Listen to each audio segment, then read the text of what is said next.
back to arm wrestling because I want to talk about. Yeah, I got my Arm Wars shirt on here, but we talked about upcoming events. We got to talk about this one. We were going to talk about it next week, but next week we may have a guest. And I'm not going to announce it because I don't want to overpromise and underdeliver, but the person has told me they're in. Now we just need to make it materialize. So that's a bit of a teaser for next week. So and if it does happen, that's an explosive personality. That has the makings of a great show. It'll be one of the biggest guests we could have possibly had on the show. It's get excited about it, ladies and gentlemen, but we're not going to tell you who it is yet. We're not going to announce it.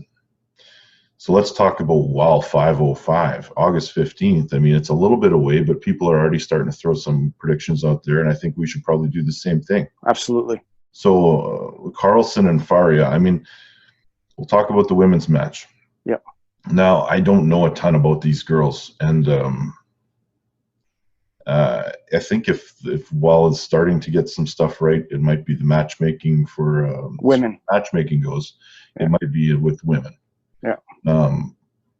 Everything I've seen about these ladies means this should be a great match, but as far as picking a winner, it's a coin toss for me. I'll go with Faryab because I think that she's fierce, and that's about all I can say about that, man. Like, do you got anything to add to that? She is super fierce, and I'd probably prefer to see her win. I think Carlson's a little bit bigger and a little bit stronger. I think Carlson is favored going in. I'm not an expert on women's arm wrestling, and I said I was at one point very educated within my area and somewhat in the United States. When overseas, there's just it's tough to follow, and there's not that much. There's a lot of content, but just I've never followed it. But from what I saw, I would say Carlson's a favorite, and I think she's about 10, 15 pounds heavier, but I could be wrong. Yeah. But it has the makings. It has the makings of an incredibly intense match. So good on WOW, and hopefully it lives up to the hype. Yeah, I like that they are keeping it. They're adding a women's match to every card, and huge. Yeah, it's good.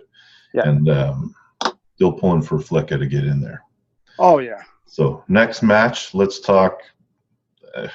And this one should be fairly easy to predict. It should be 3-0. Can you guess who I'm talking about? It should be a gimme for the hometown boy. No. Jeff Hale versus Adam Wilmot. So, interesting story with Adam. He's high and he's low. He's in and he's out. He loses his shit and then he's apologetic, and he's an interesting character. He's a sympathetic character, I find. He's an underdog. A couple of years ago, 2 or 3 years ago, Chicago had a cash event, and Dan Belfoy from Ontario went up there, and Dan was, still is one of the top 165 guys, even 176 in definitely Eastern Canada, maybe all of Canada at the time. And Adam just split his wrist wide open and pinned him. I think Adam feeds off being an underdog. Yes, he's an underdog. Yes, if I had to bet money, it's on Jeff. But this will not surprise me. It doesn't surprise me. Fuck it. Of course it would surprise me. Jeff has to be a favorite. I mean, but I'd love to see Adam win. Yeah. If Jeff wins, no big deal. Takes the cash, goes back to Oklahoma, smiles and acting and all that bullshit. If Adam wins, any emotion you see from Adam will be absolutely genuine. It'd probably make his year. The last time he had a big event and he beat Luke Kint and gave Giannis a match and all that stuff years ago, it was a platform to his, basically his career. So I would love to see him win. I think he has a potential of winning. He's got a really good hand. He might have a better hand than Jeff. Of course, Jeff's really good at hooking and strap pulling. So I can see Jeff getting what he needs to get to win. But this is just one of those matches where people think, well, it's not a good matchup. I'm not going to watch or I'm not going to pay attention. This might not be a good matchup, but I will watch it. This is one matchup I will try to watch, absolutely pay attention to, because the ramifications if Adam wins, and the fact that Wall's giving him a shot after he's been very critical of Wall and Steve Kaplan. I'd love to see him win, but he's a huge underdog. Yeah, I got to say that Steve is a businessman, and I've been critical of him in the past, not to the point of disrespecting the man or anything, but I've been critical of some of the decisions that have been made over the years. And but he's a forgiving guy. He came up and chatted with me a little bit at the last event, and it's a pretty small pool of guys that get called up to there. So that's right. It's if you want to get in there, it's probably wise to not be too harsh on the guy that's paying the bills. Right. Because I was thinking about it, and it's got to be $100,000 every time they put on one of those events. Yeah, he's doing great things, and he's doing good things. He's putting money, he's investing time.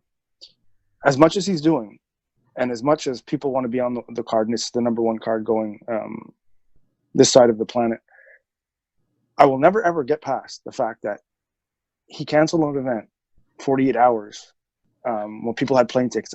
I can't. It's like a cheating spouse. You can always have a civil relationship with them afterwards.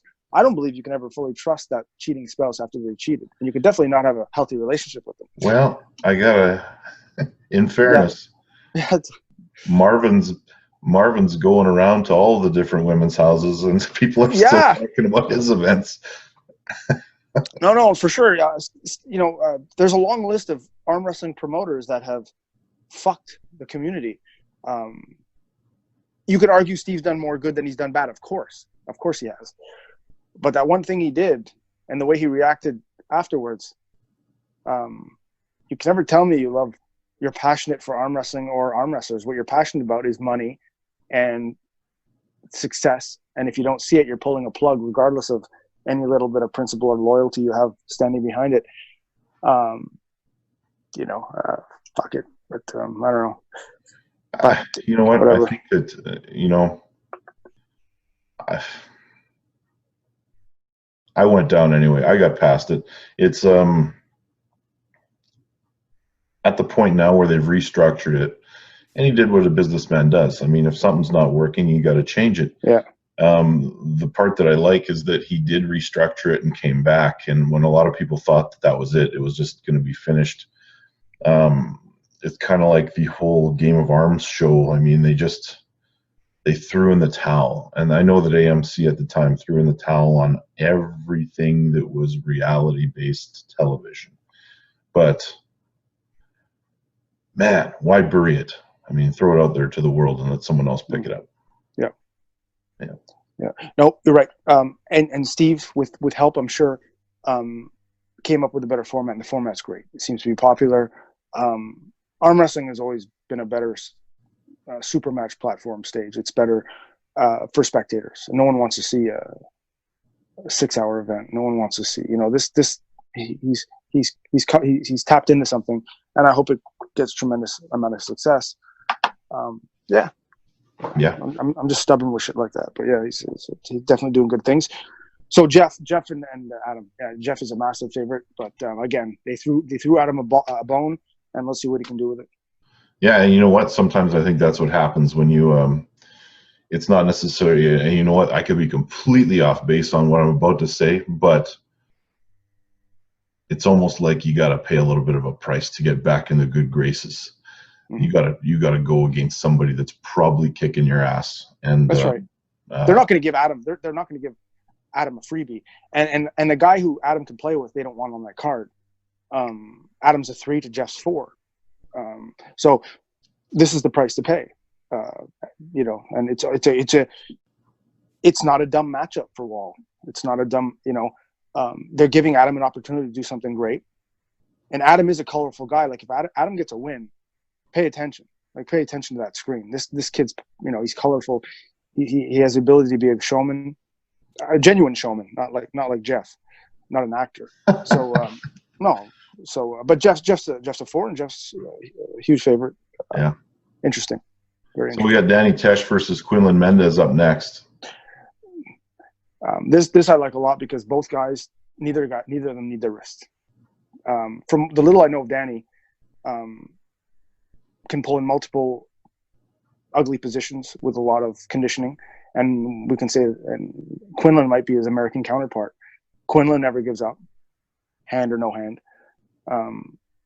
This can be a fucking barn burner. This can be, and neither of them are really good runners. This has the potential to be a really long, grinding match, a fucking war. And that's what you want to see, I know. But I think that I don't know a lot about Danny Tesh. I do know Quinlan, and I know his style, and I know that if the two are alike, you're right. But based on like experience and WAL experience and all that kind of stuff, some other intangibles, I have Quinlan winning this one. And it probably is going to be 3-0, and that's no disrespect, but 3-0 could take forever as well, because 3 matches with these two guys could take a very long time. I think Quinlan's favored. I think Quinlan will win. Whenever I have a doubt, none of us know much about Tesh, other than Ryan boosts him up, but no one really knows that much. But when you're comparing two guys, I always prefer, if I find myself unable to find a concrete or have a concrete feel of how the match is going to go, I always tend to go to the guy that has a longer history of proving what he can do at a higher level, and that's Quinlan. Quinlan's wars and wars and wars, and he's If you've never pulled a WAL before in the super match format or in super matches in general, I mean, it's a lot. It can be intimidating. It's hard to keep your mind on things, but I go with Quinlan. Yeah, I don't know about 3-1, 3-2. There's so many. It's hard to predict an actual number.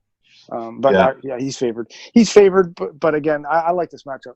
Two similar types, two similar personalities. From what I see, hope Quinlan wins. And these, you're starting to bring in guys from Europeans and Australians and stuff like that. It's kind of good to have. We're talking about province versus province, but now you're having continent versus continent. It's cool stuff. It brings in a huge demographic. I don't know how many Australians were watching prior to Ryan's emergence, but if they weren't watching wildcards a year ago, they're definitely watching them now, and that's a big continent. So good on Wall to bring those guys over. Yeah, I like it. Yeah. I like it a lot. Now the next match, as long as we're good on Quinlan and Tesh, the next match, this is the one that I'm like pretty excited to see. And I was actually kind of wanting, like, I was disappointed I didn't get the call for this one when Marcio pulled out due to injury.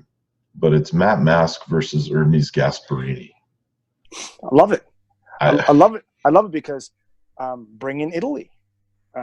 This guy, he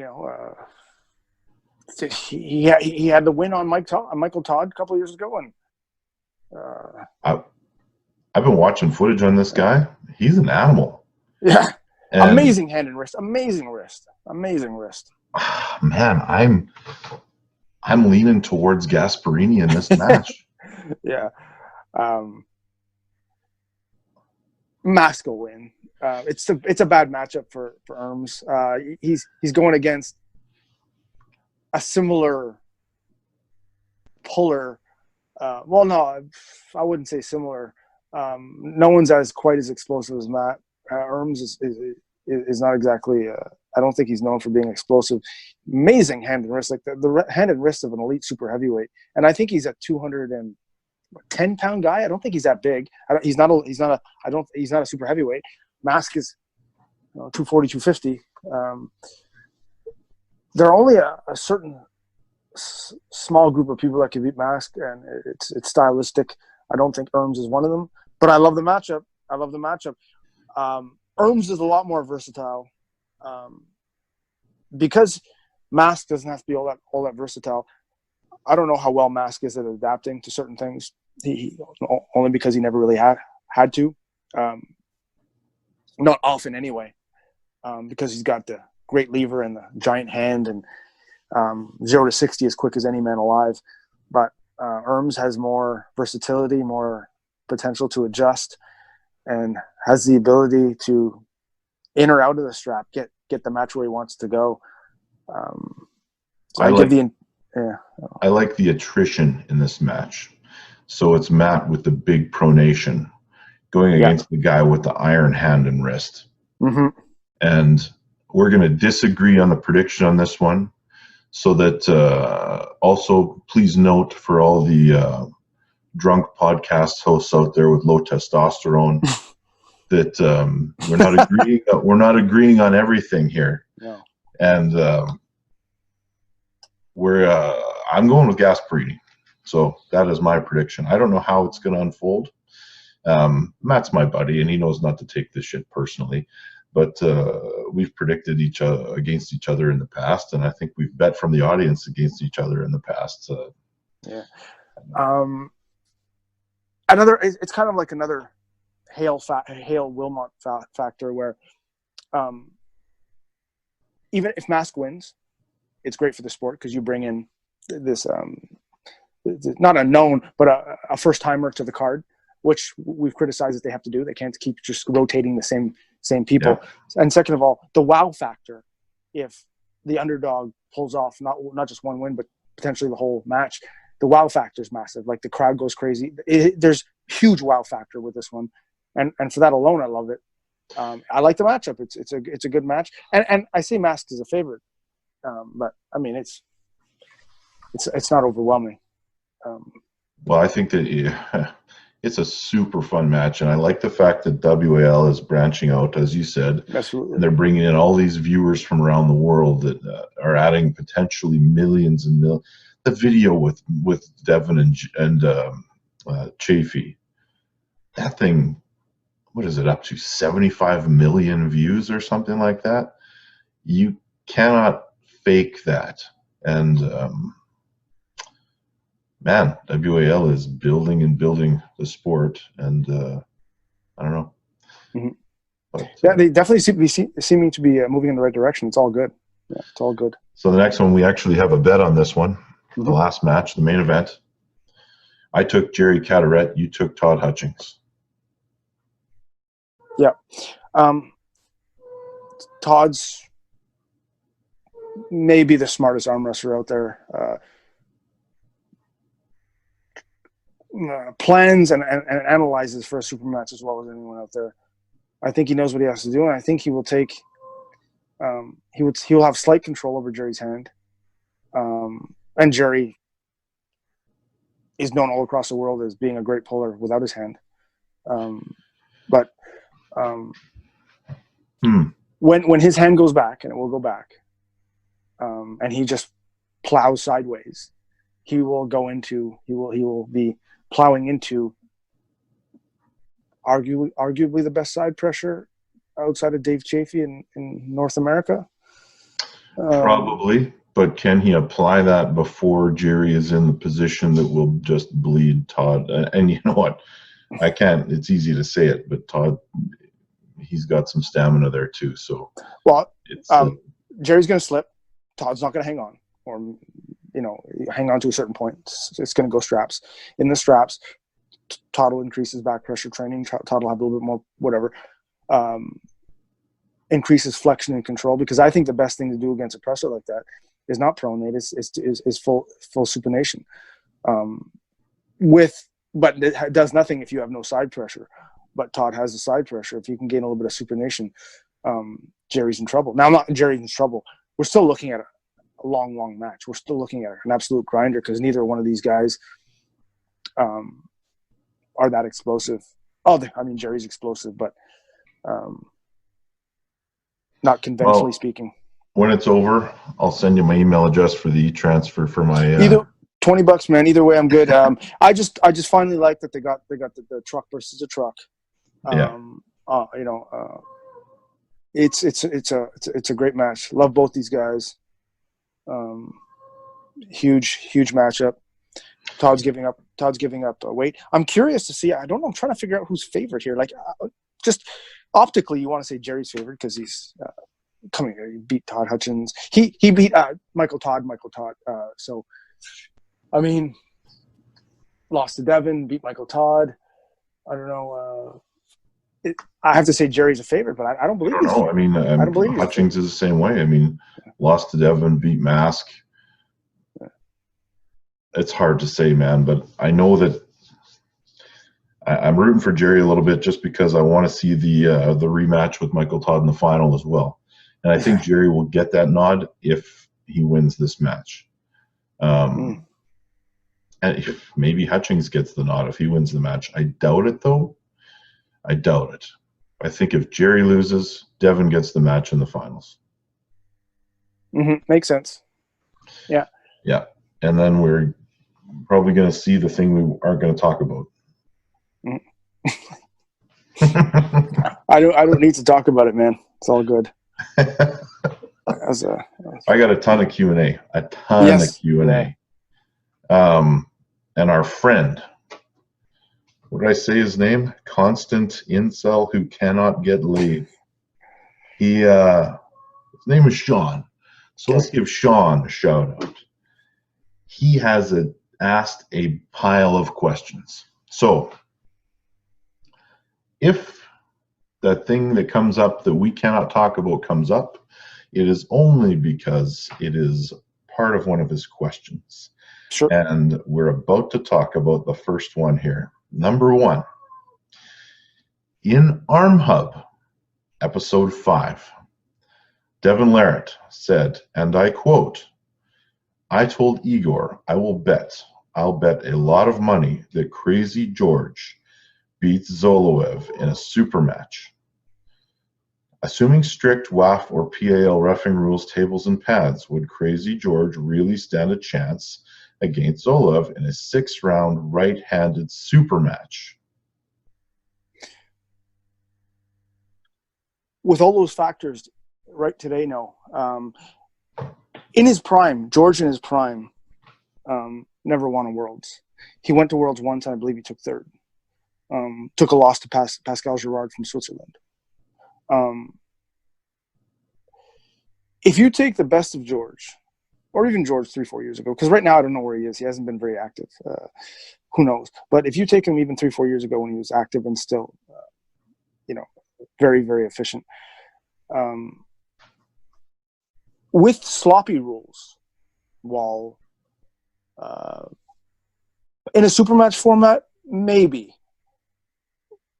But that style, I don't think will never ever do very well with rigid rules, and I'm not certain even if it happened with sloppy loose rules. Zoloev has the explosiveness to probably finish him very, very quick. Ron Klemba has wins on George. Like quick hitters can take wins off him. So to answer the question, it's an interesting question.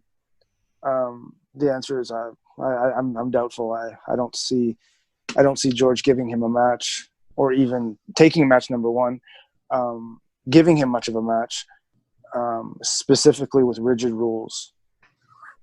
Okay, here's what I know about what will happen. Here's what I think would happen. If George could control his emotions, he might have a shot. I don't think he would. I think he'll get excited. He'll probably lose a couple of times on fouls, and he might get flash pinned a couple of times. Under rigid rules, I'm going to say no. George will not win that match. No. Under sloppy rules, maybe a WAL style of match, I think George wins that match. I think he would eventually, with the running foul, it favors the guy that has a very strong, open top roll. See, I didn't say it. Yeah. Well, I'll even make a more. That's a good question. I'll make a bolder statement. The man who made that claim would not beat Zoloev with strict rules. Devin would lose to Zoloev strict rules right now. Yeah. Interesting. As ridiculous as that might sound, my money would be on Zoloev right now Zoloev at 180, 190, whatever he is, against Devin at 260, 270, what he is.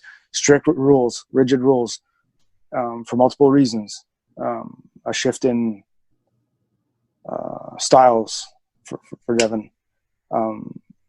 Could not do it against him. The rules wouldn't allow it, and he would have to go straight up.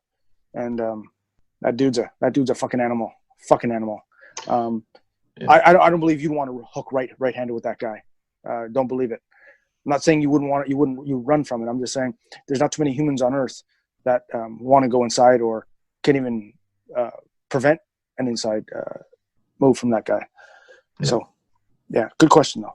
So Sean's got more questions. Yeah. And speaking of monsters, man, speaking of animals, here's one. Levan Saginashvili, and I believe I'm saying that correctly, is widely regarded as the #1 arm wrestler in the world with impressive and dominant supermatch wins against elite pullers like Tim Bresnan and Dmitry Trubin, which I will say I think Trubin is slightly overrated. However, the question is, in a match today, could Levan beat Michael Todd in a best-of-5 right-handed super match using wall rules, pads, tables, and reffing, assuming Levan is in similar shape as when he pulled against Bresnan and Michael Todd is in similar shape to when he beat Chafee 3-0? That's wall rules, pads, and reffing. Mm-hmm. Now, I can take a shot at this one if you want. Yeah, you go for it, man. Take it. I think that there's two ways to look at it. You get the typical move and bleeding out of pullers. I think that Levan is on a different plane of existence with his strength that than maybe even Michael Todd and Dave Chafee. He, the man is physically huge. He is super strong, and he could blow right through Michael Todd. However, the one small weakness he has is his wrist. And if Michael Todd can get anything in that wrist, you're going to see a grinding match. It's the same style of match as Dave Chafee versus Devin. Can the power overcome the move? It's in this case, I think the answer is yes. I think Levan is the guy right now. And I think even under wall rules, wall pads, wall reffing, I think he probably wins that match. I think he wins a match because of his hand. If you can supinate or prevent pronation, the King's move cannot exist without pronation.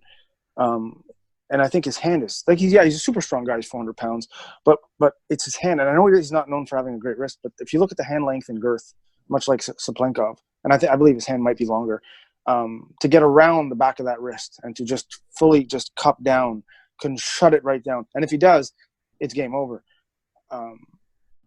Or also he can do what Trubin did. He can climb in the straps, and he's got a good high game too.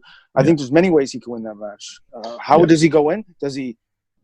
What happens if the match doesn't go his way? I don't know these things. I don't know how adaptable he is, but he's arguably the #1 arm wrestler in the world. And He's never had to do it. Exactly. But I'm leaning towards, with right coaching, I'm leaning towards yes.